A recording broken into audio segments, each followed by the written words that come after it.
Now, Justice Alfredo Benipayo signed the Memorandum of Suspension on July 13 and 16, 1999, and accused me of consulting the dwarfs Luis, Arman, and Angel. Because of this accusation, and more importantly, the fatal evidence of the exhibit, a document exhibited at my sala, where I predicted the downfall of the 13th unlucky President Joseph Ejercito Estrada on Good Friday 1998 at Summer and Leyte San Juanico Bridge. I displayed this on my sala, and because of this, Senator Oreta, Justice Pardo, the neighbor of President Erap, had ordered the Supreme Court discreetly to place me under preventive suspension. On July 20, 1999, at exactly 4:45 p.m., the Supreme Court's Sheriff, Peter, served to me the 3 pages pink papers where I was suspended by the Supreme Court. So I was suspended for 68.9 months until I was separated from service on April 7, that is the birthday of Angel, the exact day that Luis predicted and promised me on March 1, 1996, first Friday, the date of the Lions, their covenant, their lifetime contract with me, that I will be with them in all front pages of all newspapers worldwide. So I'm now the patron saint of psychotic Supreme Court justices, mentally disabled jurists, and crab mentality Filipinos, which all persecuted the rule of law. As St. Paul said, death comes from sin and sin comes from law.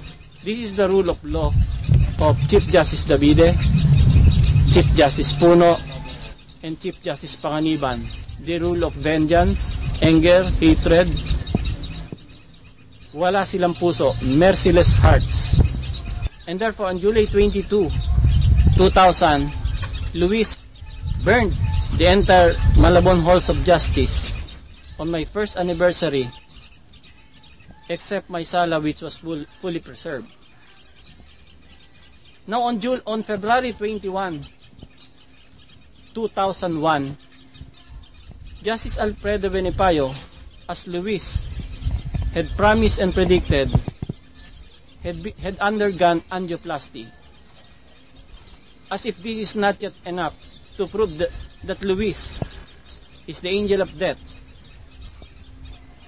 On February 21, 2008, I had cursed the entire University of Santo Tomas crab mentality Filipinos, and exactly at 3 p.m. February 22, 2008, Justice Benipayo fell. He suffered a massive stroke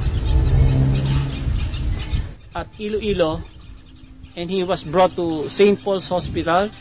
He was transferred to St. Luke's Hospital, and then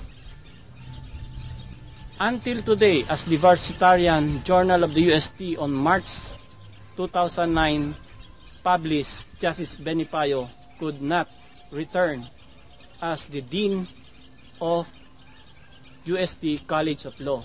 This is the very accurate prediction which Luis and I wrote in 2 or 3 pleadings called Motion to Lift Suspension on July 20, 2002 and 2004, that Justice Benipayo will die on February 2008. Hence, Luis decided that half of his body would die. However, he will have to suffer 68.9 months more in pain with multiple strokes until he will tell the Supreme Court the entire truth about this case.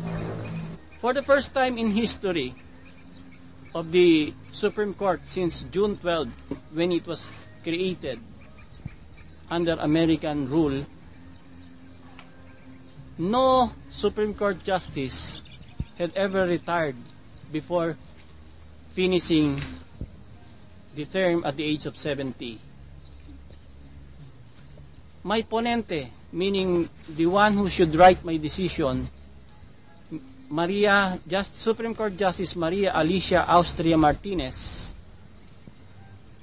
who on 2003 unloaded my case to Justice Carpio Morales,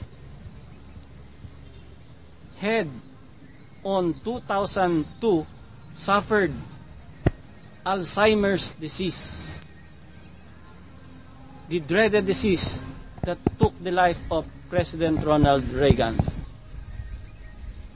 Justice Casanova and Judge Oscar Herrera Jr.